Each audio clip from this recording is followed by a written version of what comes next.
By the time I was ready to leave the ship again, I thought I had learned enough of the working of the double and single pulley, by which passengers were let down from the upper deck of the ship to the steamer below, and determined to let myself down without assistance. Without saying anything of my intentions to anyone, I mounted the railing, and taking hold of the centre rope just below the upper block, I put one foot on the hook below the lower block and stepped off. Just as I did so, someone called out, "Hold on!" It was too late. I tried to hold on with all my might, but my heels went up, and my head went down so rapidly that my hold broke, and I plunged head first into the water, some 25 feet below, with such velocity that it seemed to me I never would stop. When I came to the surface again, being a fair swimmer and not having lost my presence of mind, I swam around until a bucket was let down for me, and I was drawn up without a scratch or injury. I do not believe there was a man on board who sympathized with me in the least when they found me uninjured. I rather enjoyed the joke myself. The captain of the Suvia died of his disease a few months later, and I believe before the mutineers were tried. I hope they got clear, because, as before stated, I always thought the mutiny was all in the brain of a very weak and sick man. After reaching shore, or Shell Island, the labour of getting to Corpus Christi was slow and tedious. There was, if my memory serves me, but one small steamer to transport troops and baggage when the 4th Infantry arrived. Others were procured later. The distance from Shell Island to Corpus Christi was some 16 or 18 miles. The channel to the bay was so shallow that the steamer, small as it was, had to be dragged over the bottom when loaded. Not more than one trip a day could be effected. Later, this was remedied by deepening the channel and increasing the number of vessels suitable to its navigation. Corpus Christi is near the head of the bay of the same name, formed by the entrance of the Nueces River into tidewater, and is on the west bank of that bay. At the time of its first occupancy by United States troops, there was a small Mexican hamlet there, containing probably less than 100 souls. There was, in addition, a small American trading post, at which goods were sold to Mexican smugglers. All goods were put up in compact packages of about 100 pounds each, suitable for loading on pack mules. 2 of these packages made a load for an ordinary Mexican mule, and 3 for the larger ones. The bulk of the trade was in leaf tobacco and domestic cotton clothes and calicoes. The Mexicans had, before the arrival of the army, but little to offer in exchange except silver. The trade in tobacco was enormous, considering the population to be supplied. Almost every Mexican above the age of 10 years, and many much younger, smoked the cigarette. Nearly every Mexican carried a pouch of leaf tobacco, powdered by rolling in the hands, and a roll of corn husks to make wrappers. The cigarettes were made by the smokers as they used them. Up to the time of which I write, and for years afterward, I think until the administration of President Juarez, the cultivation, manufacture and sale of tobacco constituted a government monopoly and paid the bulk of the revenue collected from internal sources. The price was enormously high and made successful smuggling very profitable. The difficulty of obtaining tobacco is probably the reason why everybody, male and female, used it at that time. I know from my own experience that when I was at West Point, the fact that tobacco in every form was prohibited and the mere possession of the weed severely punished, made the majority of the cadets, myself included, try to acquire the habit of using it. I failed utterly at the time and for many years afterward, but the majority accomplished the object of their youthful ambition. Under Spanish rule, Mexico was prohibited from producing anything that the mother country could supply. This rule excluded the cultivation of the grape, olive, and many other articles to which the soil and climate were well adapted. The country was governed for revenue only, and tobacco, which cannot be raised in Spain but is indigenous to Mexico, offered a fine instrumentality for securing this prime object of government. The native population had been in the habit of using the weed from a period back of any recorded history of this continent. Bad habits, if not restrained by law or public opinion, spread more rapidly and universally than good ones, and the Spanish colonists adopted the use of tobacco almost as generally as the natives. Spain, therefore, in order to secure the largest revenue from this source, prohibited the cultivation, except in specified localities, and in these places farmed out the privilege at a very high price. The tobacco, when raised, could only be sold to the government, and the price to the consumer was limited only by the avarice of the authorities and the capacity of the people to pay. All laws for the government of the country were enacted in Spain, and the officers for their execution were appointed by the Crown and sent out to the new El Dorado. The Mexicans had been brought up ignorant of how to legislate or how to rule. When they gained their independence, after many years of war, it was the most natural thing in the world that they should adopt as their own the laws then in existence. The only change was that Mexico became her own executor of the laws and the recipient of the revenues. The tobacco tax, yielding so large a revenue under the law as it stood, was one of the last, if not the very last, of the obnoxious imposts to be repealed. Now the citizens are allowed to cultivate any crops the soil will yield. Tobacco is cheap, and every quality can be produced. Its use is by no means so general as when I first visited the country. Gradually the army of occupation assembled at Corpus Christi. When it was all together, it consisted of 7 companies of the 2nd Regiment of Dragoons, 4 companies of light artillery, 5 regiments of infantry, the 3rd, 4th, 5th, 7th and 8th, and 1 regiment of artillery acting as infantry. Not more than 3,000 men in all. General Zachary Taylor commanded the whole. There were troops enough in one body to establish a drill and discipline sufficient to fit men and officers for all they were capable of in case of battle. The rank and file were composed of men who had enlisted in time of peace to serve for $7 a month, and were necessarily inferior as material to the average volunteers enlisted later in the war expressly to fight, and also to the volunteers in the war for the preservation of the Union. The men engaged in the Mexican War were brave, and the officers of the regular army, from highest to lowest, were educated in their profession.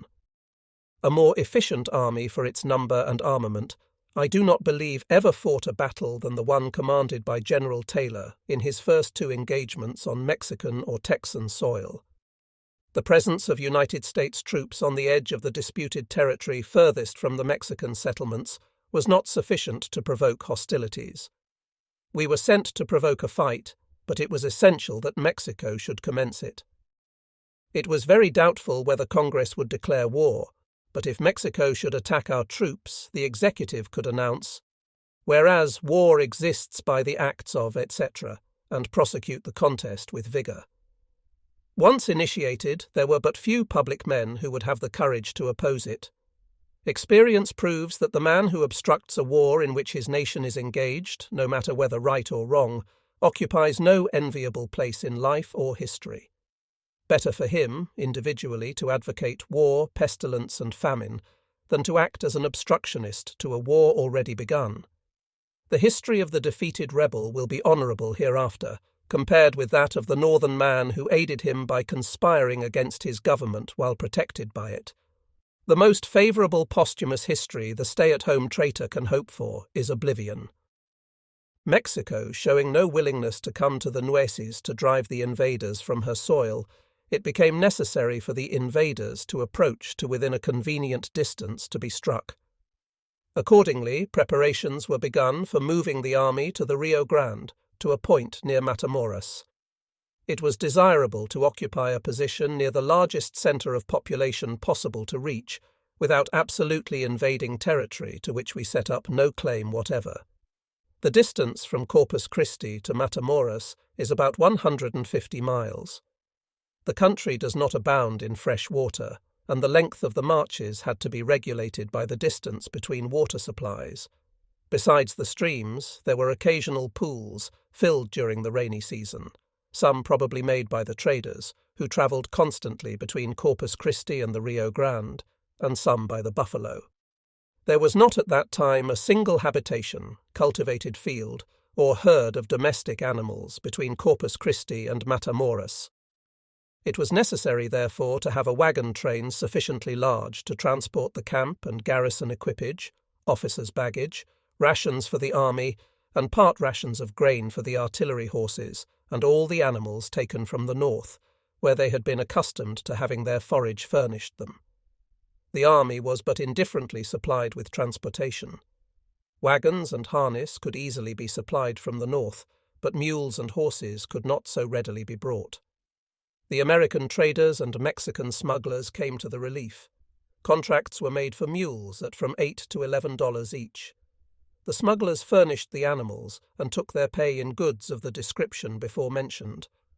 I doubt whether the Mexicans received in value from the traders $5 per head for the animals they furnished, and still more whether they paid anything but their own time in procuring them. Such is trade, such is war.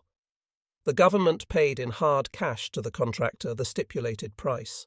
Between the Rio Grande and the Nueces, there was at that time a large band of wild horses feeding, as numerous, probably, as the band of buffalo roaming further north was before its rapid extermination commenced. The Mexicans used to capture these in large numbers and bring them into the American settlements and sell them. A picked animal could be purchased at from $8 to $12, but taken at wholesale, they could be bought for $36 a dozen. Some of these were purchased for the army and answered a most useful purpose. The horses were generally very strong, formed much like the Norman horse, and with very heavy manes and tails. A number of officers supplied themselves with these, and they generally rendered as useful service as the northern animal. In fact, they were much better when grazing was the only means of supplying forage. There was no need for haste, and some months were consumed in the necessary preparations for a move. In the meantime, the army was engaged in all the duties pertaining to the officer and the soldier. Twice, that I remember, small trains were sent from Corpus Christi with cavalry escorts to San Antonio and Austin, with paymasters and funds to pay off small detachments of troops stationed at those places. General Taylor encouraged officers to accompany these expeditions. I accompanied one of them in December 1845. The distance from Corpus Christi to San Antonio was then computed at 150 miles. Now that roads exist, it is probably less. From San Antonio to Austin, we computed the distance at 110 miles, and from the latter place back to Corpus Christi at over 200 miles. I know the distance now from San Antonio to Austin is but little over 80 miles, so that our computation was probably too high. There was not at the time an individual living between Corpus Christi and San Antonio until within about 30 miles of the latter point, where there were a few scattering Mexican settlements along the San Antonio River. The people in at least one of these hamlets lived underground for protection against the Indians. The country abounded in game, such as deer and antelope, with abundance of wild turkeys along the streams and where there were nut-bearing woods. On the Nueces, about 25 miles up from Corpus Christi, were a few log cabins, the remains of a town called San Patricio, but the inhabitants had all been massacred by the Indians or driven away. San Antonio was about equally divided in population between Americans and Mexicans. From there to Austin there was not a single residence except at New Braunfels on the Guadalupe River. At that point was a settlement of Germans who had only that year come into the state. At all events, they were living in small huts, about such as soldiers would hastily construct for temporary occupation. From Austin to Corpus Christi there was only a small settlement at Bastrop, with a few farms along the Colorado River, but after leaving that, there were no settlements except the home of one man with one female slave at the old town of Goliad. Some of the houses were still standing.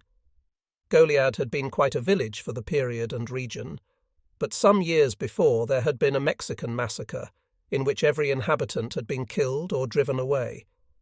This, with the massacre of the prisoners in the Alamo, San Antonio, about the same time, more than 300 men in all, furnished the strongest justification the Texans had for carrying on the war with so much cruelty.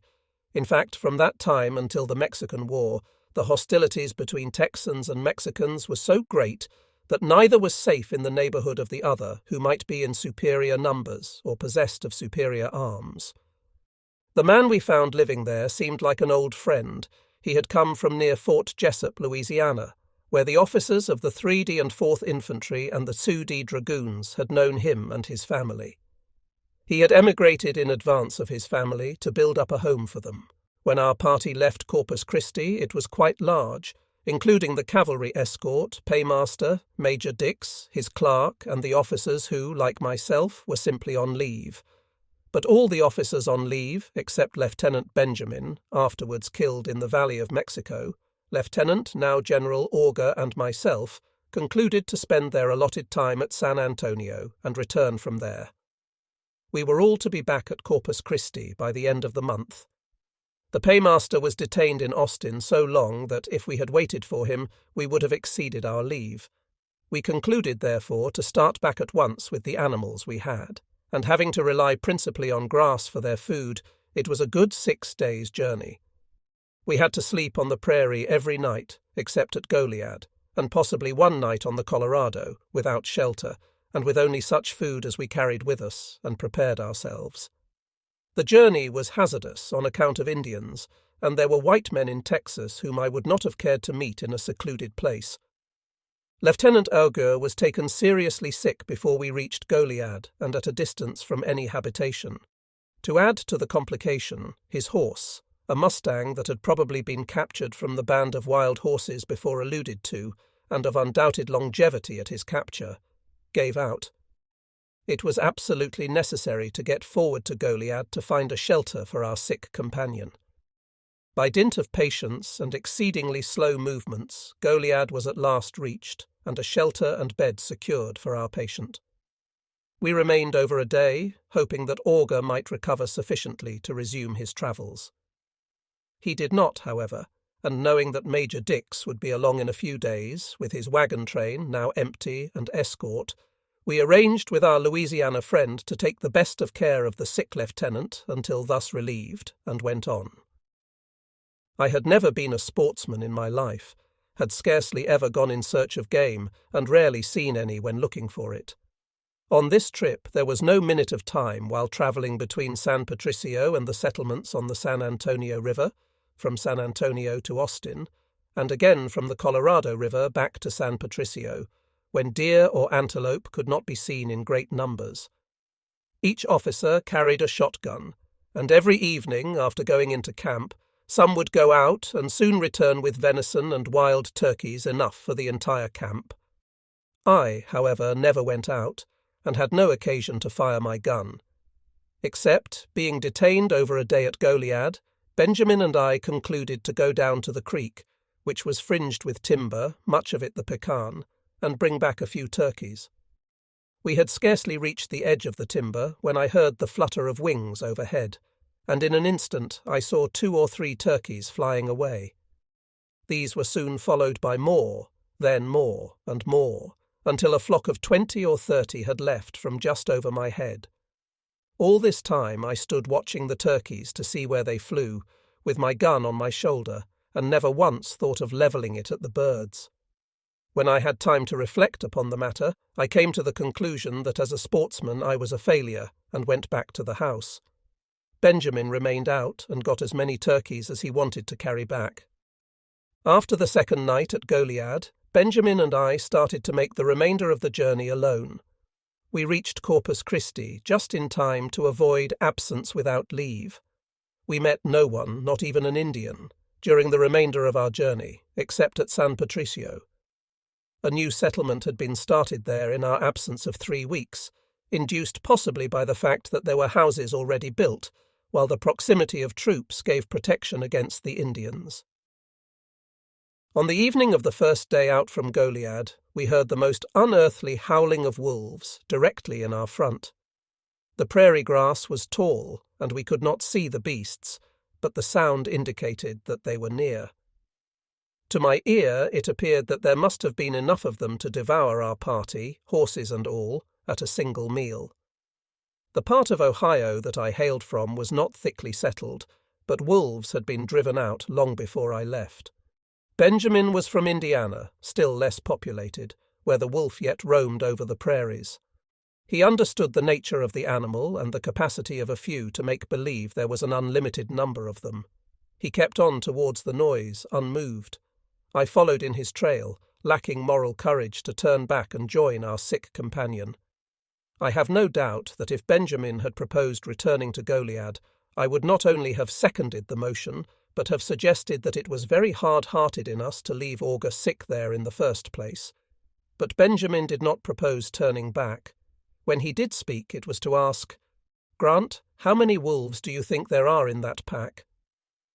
Knowing where he was from, and suspecting that he thought I would overestimate the number, I determined to show my acquaintance with the animal by putting the estimate below what possibly could be correct, and answered, "Oh, about 20, very indifferently." He smiled and rode on.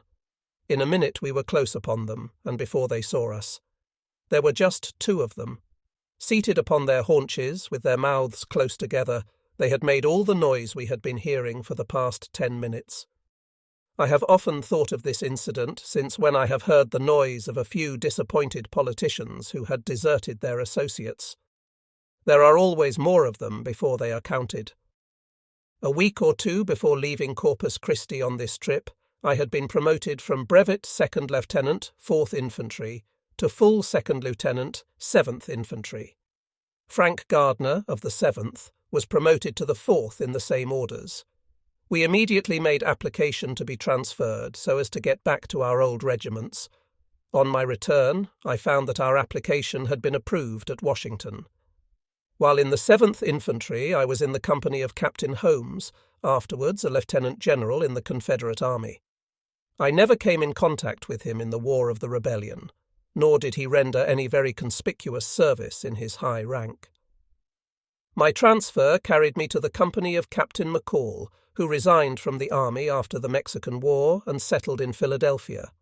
He was prompt, however, to volunteer when the rebellion broke out, and soon rose to the rank of Major General in the Union Army. I was not fortunate enough to meet him after he resigned. In the old army he was esteemed very highly as a soldier and gentleman. Our relations were always most pleasant.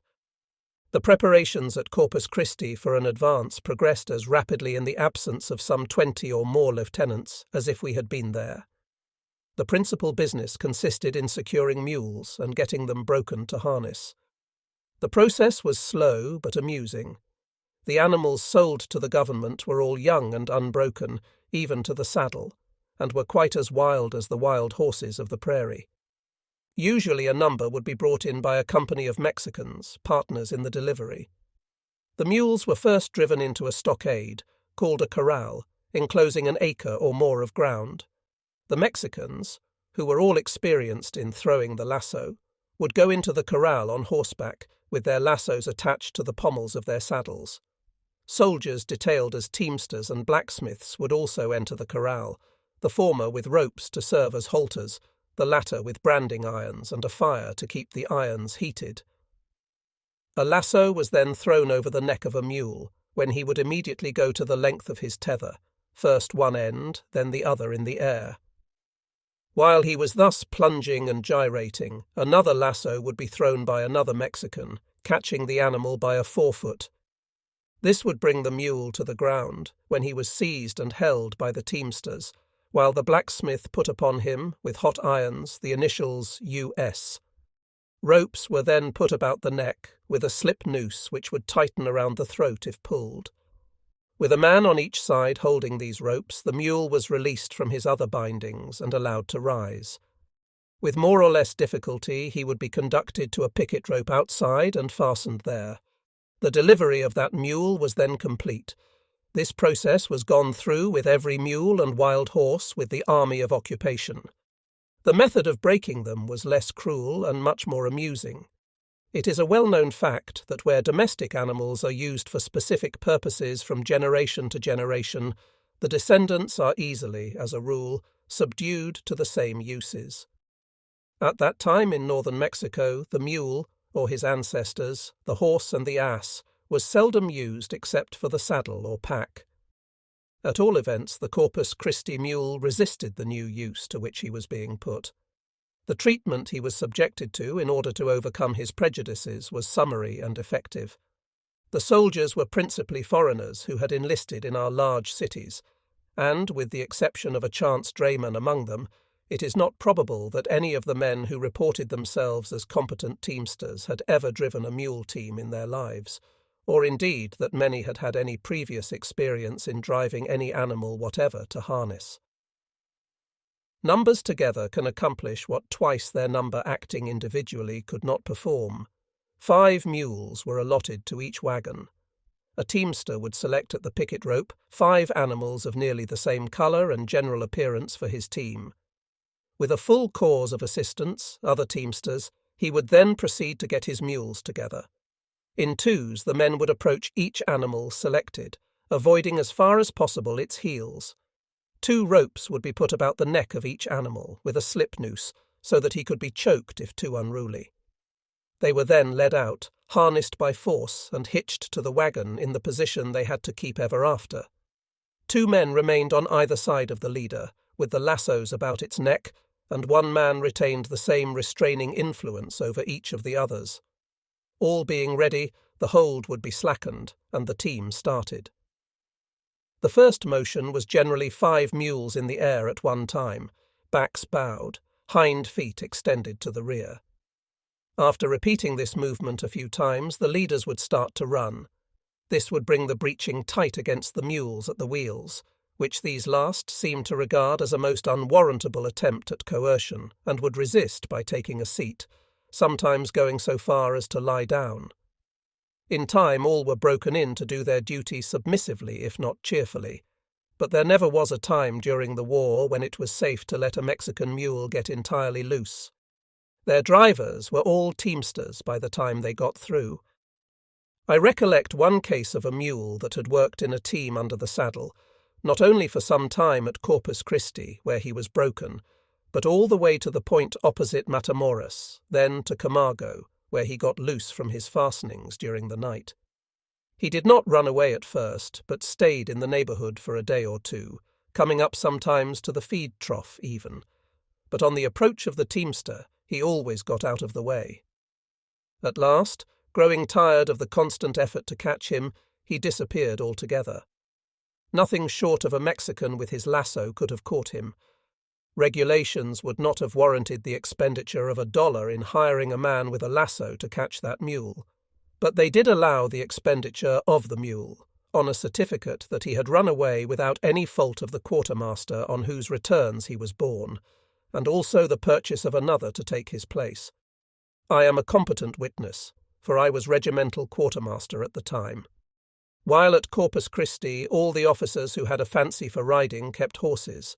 The animals cost but little in the first instance, and when picketed they would get their living without any cost.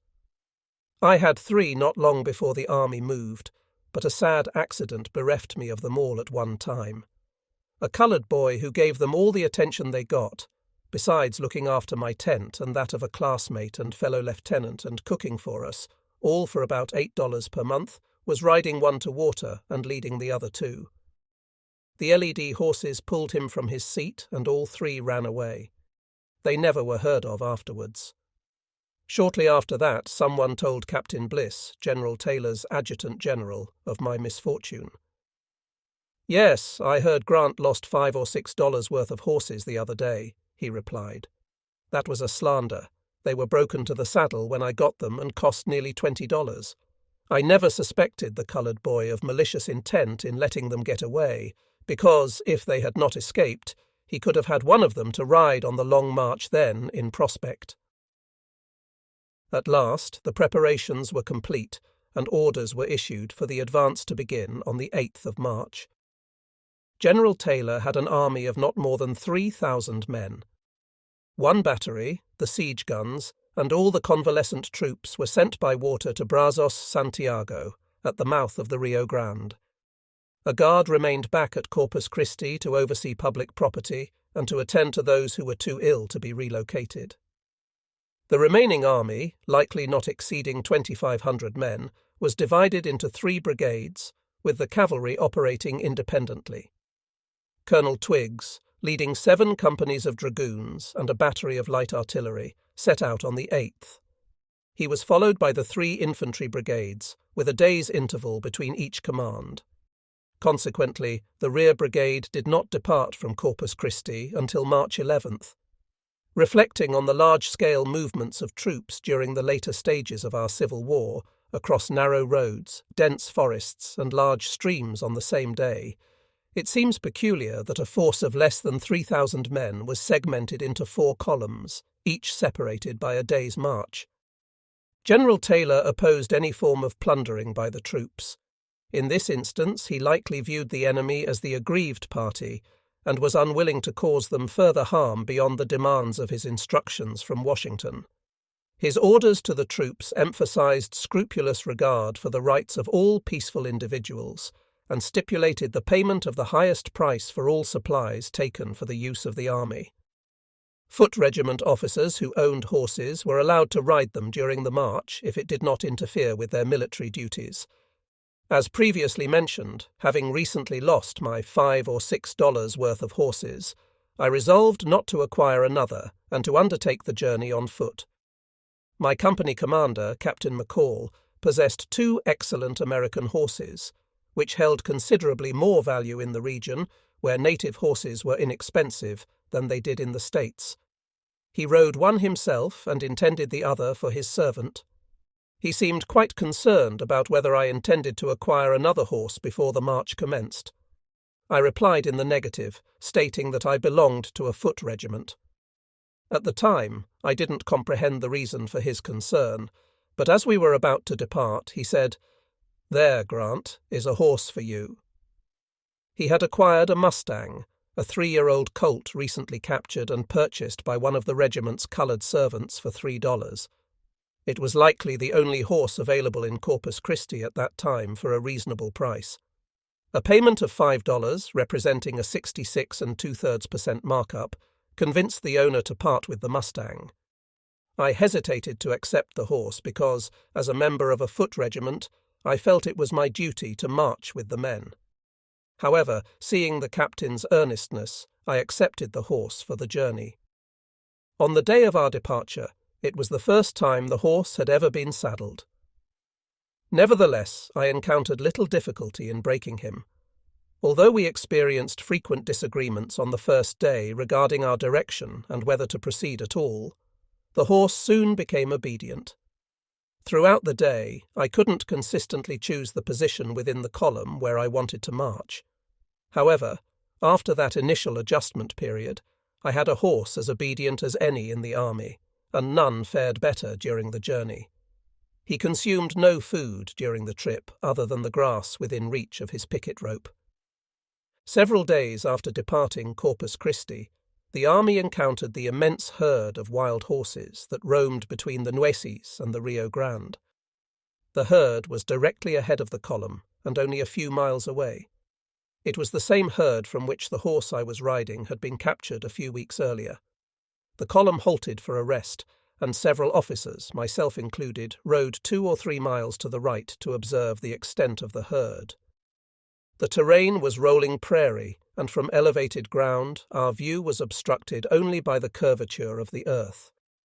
The herd extended as far as the eye could see to the right and left. It was impossible to estimate the number of animals. I doubt they could all have been corralled in the state of Rhode Island or Delaware simultaneously. If they had been, they would have been packed so densely that the pasture would have been depleted within a day. Those who witnessed the southern buffalo herds 15 or 20 years earlier could comprehend the size of the Texas Wild Horse Band in 1846. Upon reaching the Little Colorado River, the army encountered a wide, navigable stream with brackish water and timber-fringed banks. Here the entire army gathered before attempting to cross. The absence of a pontoon train and the troops' lack of training in bridge construction compounded the challenge. Additionally, for the first time, the army faced potential opposition. Buglers, concealed by brush on the opposite side of the river, sounded military calls, creating the impression of a large opposing force. Like the previously mentioned wolves, they conveyed the notion that if the troops were proportional to the noise, they would be sufficient to overwhelm General Taylor and his army. There were probably but few troops, and those engaged principally in watching the movements of the invader. A few of our cavalry dashed in and forded and swam the stream, and all opposition was soon dispersed. I do not remember that a single shot was fired. The troops waded the stream, which was up to their necks in the deepest part. Teams were crossed by attaching a long rope to the end of the wagon tongue, passing it between the two swing mules and by the side of the leader, hitching his bridle as well as the bridle of the mules in rear to it, and carrying the end to men on the opposite shore. The bank down to the water was steep on both sides. A rope long enough to cross the river, therefore, was attached to the back axle of the wagon, and men behind would hold the rope to prevent the wagon beating the mules into the water. This latter rope also served the purpose of bringing the end of the forward one back, to be used over again. The water was deep enough for a short distance to swim the little Mexican mules which the army was then using, but they, and the wagons, were pulled through so fast by the men at the end of the rope ahead that no time was left them to show their obstinacy. In this manner the artillery and transportation of the Army of Occupation crossed the Colorado River.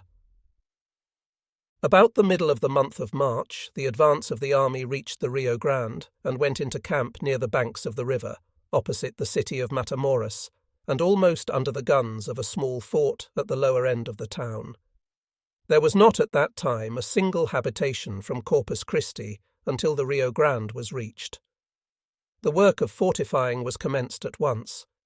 The fort was laid out by the engineers, but the work was done by the soldiers under the supervision of their officers, the chief engineer retaining general directions. The Mexicans now became so incensed at our near approach that some of their troops crossed the river above us and made it unsafe for small bodies of men to go far beyond the limits of camp. They captured 2 companies of dragoons, commanded by Captains Thornton and Hardy. The latter figured as a general in the late war, on the Confederate side, and was author of the tactics first used by both armies. Lieutenant Theodoric Porter of the 4th Infantry was killed while out with a small detachment, and Major Cross, the Assistant Quartermaster General, had also been killed not far from camp.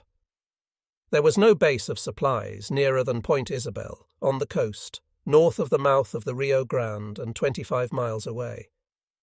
The enemy, if the Mexicans could be called such at this time when no war had been declared, hovered about in such numbers that it was not safe to send a wagon train after supplies with any escort that could be spared. I have already said that General Taylor's whole command on the Rio Grande numbered less than 3,000 men. He had, however, a few more troops at Point Isabel or Brazos Santiago. The supplies brought from Corpus Christi in wagons were running short. Work was therefore pushed with great vigour on the defences to enable the minimum number of troops to hold the fort. All the men who could be employed were kept at work from early dawn until darkness closed the labours of the day. With all this, the fort was not completed until the supplies grew so short that further delay in obtaining more could not be thought of. By the latter part of April, the work was in a partially defensible condition, and the 7th Infantry, Major Jacob Brown commanding, was marched in to garrison it, with some few pieces of artillery. All the supplies on hand, with the exception of enough to carry the rest of the army to Point Isabel, were left with the garrison, and the march was commenced with the remainder of the command, every wagon being taken with the army. Early on the 2nd day after starting, the force reached its destination, without opposition from the Mexicans. There was some delay in getting supplies ashore from vessels at anchor in the open roadstead. While General Taylor was away with the bulk of his army, the little garrison up the river was besieged. As we lay in our tents upon the seashore, the artillery at the fort on the Rio Grande could be distinctly heard. The war had begun.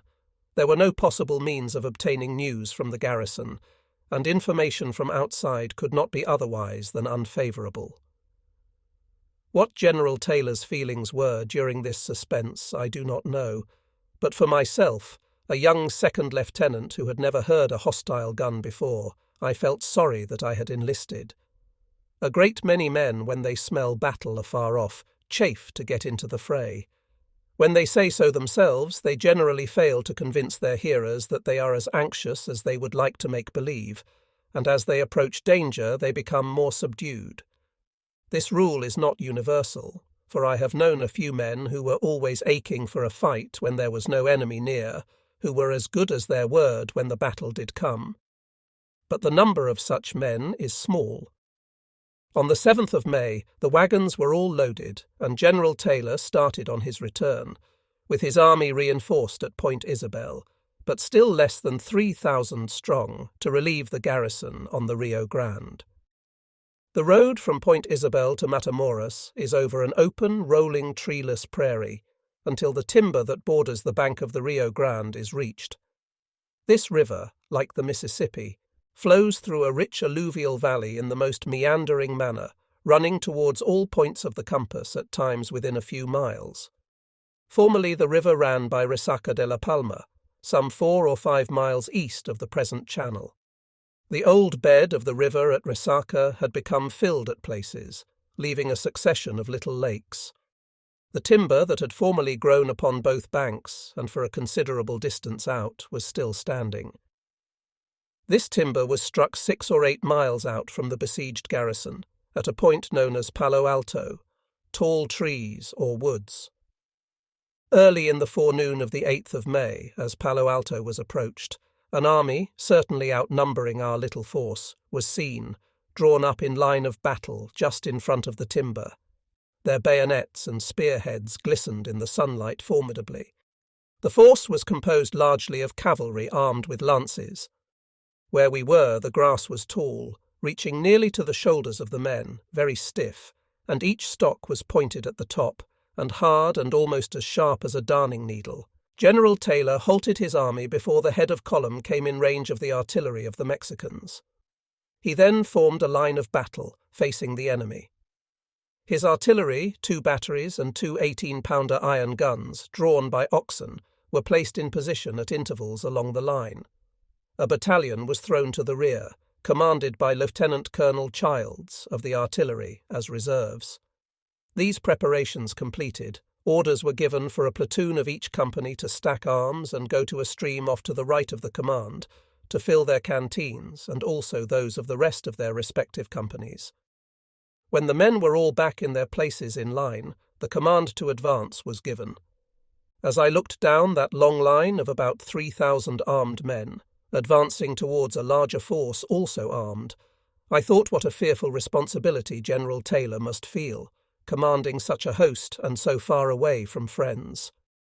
The Mexicans immediately opened fire upon us, first with artillery and then with infantry. At first their shots did not reach us, and the advance was continued. As we got nearer, the cannonballs commenced going through the ranks. They hurt no one, however, during this advance, because they would strike the ground long before they reached our line, and ricocheted through the tall grass so slowly that the men would see them and open ranks and let them pass. When we got to a point where the artillery could be used with effect, a halt was called, and the battle opened on both sides. The infantry under General Taylor was armed with flint-lock muskets and paper cartridges charged with powder, buckshot and ball. At the distance of a few hundred yards, a man might fire at you all day without your finding it out. The artillery was generally 6-pounder brass guns throwing only solid shot, but General Taylor had with him 3 or 4 12-pounder howitzers throwing shell, besides his 18-pounders before spoken of, that had a long range. This made a powerful armament. The Mexicans were armed about as we were so far as their infantry was concerned, but their artillery only fired solid shot. We had greatly the advantage in this arm. The artillery was advanced a rod or 2 in front of the line and opened fire. The infantry stood at order arms as spectators, watching the effect of our shots upon the enemy, and watching his shots so as to step out of their way. It could be seen that the 18-pounders and the howitzers did a great deal of execution. On our side there was little or no loss while we occupied this position. During the battle, Major Ringgold, an accomplished and brave artillery officer, was mortally wounded, and Lieutenant Luther, also of the artillery, was struck. During the day, several advances were made, and just at dusk it became evident that the Mexicans were falling back. We again advanced, and occupied at the close of the battle substantially the ground held by the enemy at the beginning. In this last move there was a brisk fire upon our troops, and some execution was done. One cannonball passed through our ranks, not far from me. It took off the head of an enlisted man and the underjaw of Captain Page of my regiment, while the splinters from the musket of the killed soldier and his brains and bones knocked down 2 or 3 others, including one officer, Lieutenant Wallen, hurting them more or less. Our casualties for the day were 9 killed and 47 wounded. At the break of day on the 9th, the army under Taylor was ready to renew the battle, but an advance showed that the enemy had entirely left our front during the night. The chaparral before us was impenetrable except where there were roads or trails, with occasionally clear or bare spots of small dimensions. A body of men penetrating it might easily be ambushed. It was better to have a few men caught in this way than the whole army, yet it was necessary that the garrison at the river should be relieved. To get to them, the chaparral had to be passed. Thus I assume General Taylor reasoned. He halted the army not far in advance of the ground occupied by the Mexicans the day before, and selected Captain C.F. Smith of the artillery and Captain McCall of my company to take 150 picked men each and find where the enemy had gone. This left me in command of the company, an honour and responsibility I thought very great. Smith and McCall found no obstruction in the way of their advance until they came up to the succession of ponds, before describes, at Resaca. The Mexicans had passed them and formed their lines on the opposite bank. This position they had strengthened a little by throwing up dead trees and brush in their front, and by placing artillery to cover the approaches and open places. Smith and McCall deployed on each side of the road as well as they could, and engaged the enemy at long range. Word was sent back, and the advance of the whole army was at once commenced. As we came up, we were deployed in like manner. I was with the right wing, and led my company through the thicket wherever a penetrable place could be found, taking advantage of any clear spot that would carry me towards the enemy. At last I got pretty close up without knowing it. The balls commenced to whistle very thick overhead, cutting the limbs of the chaparral right and left. We could not see the enemy, so I ordered my men to lie down, an order that did not have to be enforced. We kept our position until it became evident that the enemy were not firing at us, and then withdrew to find better ground to advance upon. By this time some progress had been made on our left. A section of artillery had been captured by the cavalry, and some prisoners had been taken. The Mexicans were giving way all along the line, and many of them had no doubt left early. I at last found a clear space separating 2 ponds. There seemed to be a few men in front, and I charged upon them with my company. There was no resistance, and we captured a Mexican colonel who had been wounded, and a few men. Just as I was sending them to the rear with a guard of 2 or 3 men, a private came from the front bringing back one of our officers, who had been badly wounded in advance of where I was. The ground had been charged over before. My exploit was equal to that of the soldier who boasted that he had cut off the leg of one of the enemy. When asked why he did not cut off his head, he replied, "Someone had done that before." This left no doubt in my mind but that the Battle of Resaca de la Palma would have been won, just as it was, if I had not been there. There was no further resistance. The evening of the 9th, the army was encamped on its old ground near the fort, and the garrison was relieved. The siege had lasted a number of days, but the casualties were few in number. Major Jacob Brown, of the 7th Infantry, the commanding officer, had been killed, and in his honour the fort was named. Since then a town of considerable importance has sprung up on the ground occupied by the fort and troops, which has also taken his name. The battles of Palo Alto and Resaca de la Palma seemed to us engaged, as pretty important affairs, but we had only a faint conception of their magnitude until they were fought over in the north by the press, and the reports came back to us. At the same time, or about the same time, we learned that war existed between the United States and Mexico by the acts of the latter country. On learning this fact, General Taylor transferred our camps to the south or west bank of the river, and Matamoros was occupied. We then became the Army of Invasion. Up to this time, Taylor had none but regular troops in his command. But now that invasion had already taken place, volunteers for 1 year commenced arriving. The army remained at Matamoros until sufficiently reinforced to warrant a movement into the interior. General Taylor was not an officer to trouble the administration much with his demands, but was inclined to do the best he could with the means given him. He felt his responsibility as going no further. If he had thought that he was sent to perform an impossibility with the means given him, he would probably have informed the authorities of his opinion and left them to determine what should be done. If the judgment was against him, he would have gone on and done the best he could with the means at hand, without parading his grievance before the public. No soldier could face either danger or responsibility more calmly than he. These are qualities more rarely found than genius or physical courage. General Taylor never made any great show or parade, either of uniform or retinue. In dress he was possibly too plain, rarely wearing anything in the field to indicate his rank, or even that he was an officer, but he was known to every soldier in his army and was respected by all. I can call to mind only one instance when I saw him in uniform, and one other when I heard of his wearing it. On both occasions he was unfortunate. The first was at Corpus Christi. He had concluded to review his army before starting on the march, and gave orders accordingly. Colonel Twiggs was then second in rank with the army, and to him was given the command of the review. Colonel and Brevet Brigadier General Worth, a far different soldier from Taylor in the use of the uniform, was next to Twiggs in rank, and claimed superiority by virtue of his brevet rank when the accidents of service threw them where one or the other had to command. Worth declined to attend the review as subordinate to Twiggs until the question was settled by the highest authority.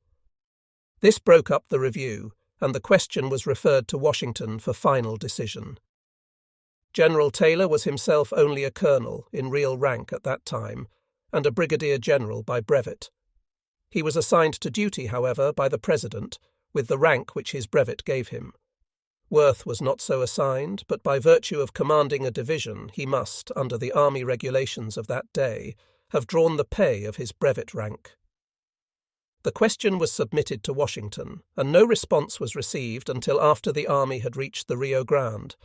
It was decided against General Worth, who at once tendered his resignation and left the army, going north, no doubt, by the same vessel that carried it. This kept him out of the battles of Palo Alto and Resaca de la Palma. Either the resignation was not accepted, or General Worth withdrew it before action had been taken. At all events, he returned to the army in time to command his division in the Battle of Monterey, and served with it to the end of the war. The second occasion on which General Taylor was said to have donned his uniform was in order to receive a visit from the flag officer of the naval squadron off the mouth of the Rio Grande. While the army was on that river, the flag officer sent word that he would call on the general to pay his respects on a certain day.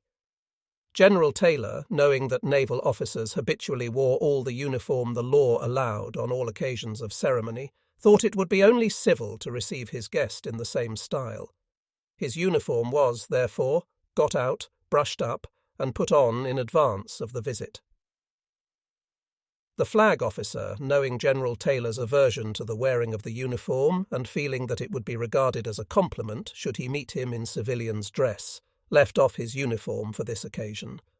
The meeting was said to have been embarrassing to both, and the conversation was principally apologetic. The time was whiled away pleasantly enough at Matamoros while we were waiting for volunteers. It is probable that all the most important people of the territory occupied by our army left their homes before we got there, but with those remaining the best of relations apparently existed. It was the policy of the commanding general to allow no pillaging, no taking of private property for public or individual use without satisfactory compensation, so that a better market was afforded than the people had ever known before. Among the troops that joined us at Matamoros was an Ohio regiment, of which Thomas L. Hamer, the member of Congress who had given me my appointment to West Point, was Major. He told me then that he could have had the colonelcy, but that as he knew he was to be appointed a brigadier general, he preferred at first to take the lower grade. I have said before that Hamer was one of the ablest men Ohio ever produced. At that time he was in the prime of life, being less than 50 years of age, and possessed an admirable physique, promising long life. But he was taken sick before Monterey and died within a few days. I have always believed that had his life been spared, he would have been President of the United States during the term filled by President Pierce. Had Hamer filled that office, his partiality for me was such, there is but little doubt I should have been appointed to one of the staff corps of the Army, the pay department probably, and would therefore now be preparing to retire. Neither of these speculations is unreasonable, and they are mentioned to show how little men control their own destiny. Reinforcements having arrived in the month of August, the movement commenced from Matamoros to Camargo, the head of navigation on the Rio Grande. The line of the Rio Grande was all that was necessary to hold, unless it was intended to invade Mexico from the north. In that case, the most natural route to take was the one which General Taylor selected. It entered a pass in the Sierra Madre Mountains at Monterey, through which the main road runs to the City of Mexico. Monterey itself was a good point to hold, even if the line of the Rio Grande covered all the territory we desired to occupy at that time. It is built on a plain 2,000 feet above tidewater, where the air is bracing and the situation healthy. On the 19th of August, the army started for Monterey, leaving a small garrison at Matamoros. The troops, with the exception of the artillery, cavalry, and the brigade to which I belonged, were moved up the river to Camargo on steamers. As there were but 2 or 3 of these, the boats had to make a number of trips before the last of the troops were up. Those who marched did so by the south side of the river. Lieutenant Colonel Garland of the 4th Infantry was the brigade commander, and on this occasion commanded the entire marching force. One day out convinced him that marching by day in that latitude, in the month of August, was not a beneficial sanitary measure, particularly for northern men. The order of marching was changed, and night marches were substituted with the best results. When Camargo was reached, we found a city of tents outside the Mexican hamlet. I was detailed to act as quartermaster and commissary to the regiment. The teams that had proven abundantly sufficient to transport all supplies from Corpus Christi to the Rio Grande over the level prairies of Texas were entirely inadequate to the needs of the reinforced army in a mountainous country. To obviate the deficiency, pack mules were hired, with Mexicans to pack and drive them. I had charge of the few wagons allotted to the 4th Infantry and of the pack train to supplement them. There were not men enough in the army to manage that train without the help of Mexicans who had learned how. As it was, the difficulty was great enough. The troops would take up their march at an early hour each day. After they had started, the tents and cooking utensils had to be made into packages, so that they could be lashed to the backs of the mules. Sheet iron kettles, tent poles, and mess chests were inconvenient articles to transport in that way. It took several hours to get ready to start each morning, and by the time we were ready, some of the mules first loaded would be tired of standing so long with their loads on their backs. Sometimes one would start to run, bowing his back and kicking up until he scattered his load. Others would lie down and try to disarrange their loads by attempting to get on the top of them by rolling on them. Others with tent poles for part of their loads would manage to run a tent pole on one side of a sapling, while they would take the other. I am not aware of ever having used a profane expletive in my life, but I would have the charity to excuse those who may have done so if they were in charge of a train of Mexican pack mules at the time. The advance from Camargo was commenced on the 5th of September. The army was divided into 4 columns, separated from each other by 1 day's march. The advance reached Cheralvo in 4 days and halted for the remainder of the troops to come up. By the 13th, the rearguard had arrived, and the same day the advance resumed its march, followed as before, a day separating the divisions. The forward division halted again at Marin, 24 miles from Monterey. Both this place and Ceralvo were nearly deserted, and men, women and children were seen running and scattered over the hills as we approached. But when the people returned, they found all their abandoned property safe, which must have given them a favourable opinion of Los Grengos, the Yankees. From Marin the movement was in mass. On the 19th, General Taylor, with his army, was encamped at Walnut Springs, within 3 miles of Monterey. The town is on a small stream coming out of the mountain pass and is backed by a range of hills of moderate elevation. To the north, between the city and Walnut Springs, stretches an extensive plain. On this plain, and entirely outside of the last houses of the city, stood a strong fort, enclosed on all sides, to which our army gave the name of Black Fort. Its guns commanded the approaches to the city to the full extent of their range. There were 2 detached spurs of hills or mountains to the north and northwest of the city, which were also fortified. On one of these stood the bishop's palace. The road to Saltillo leaves the upper or western end of the city under the fire of the guns from these heights. The lower or eastern end was defended by 2 or 3 small detached works, armed with artillery and infantry. To the south was the mountain stream before mentioned, and back of that the range of foothills. The plaza in the centre of the city was the citadel, properly speaking. All the streets leading from it were swept by artillery, cannon being entrenched behind temporary parapets. The rooftops near the plaza were converted into infantry fortifications by the use of sandbags for parapets. Such were the defences of Monterey in September 1847. General Ampudia, with a force of certainly 10,000 men, was in command. General Taylor's force was about 6,500 strong, in 3 divisions, under Generals Butler, Twiggs, and Worth.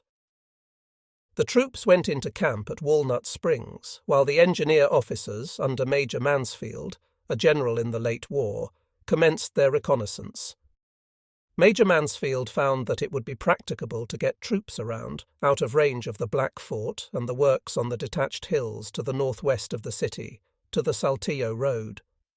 With this road in our possession, the enemy would be cut off from receiving further supplies, if not from all communication with the interior. General Worth, with his division somewhat reinforced, was given the task of gaining possession of the Saltillo Road and of carrying the detached works outside the city in that quarter. He started on his march early in the afternoon of the 20th. The divisions under Generals Butler and Twiggs were drawn up to threaten the east and north sides of the city and the works on those fronts in support of the movement under General Worth. Worth's was regarded as the main attack on Monterey, and all other operations were in support of it. His march this day was uninterrupted, but the enemy was seen to reinforce heavily about the bishop's palace and the other outside fortifications on their left.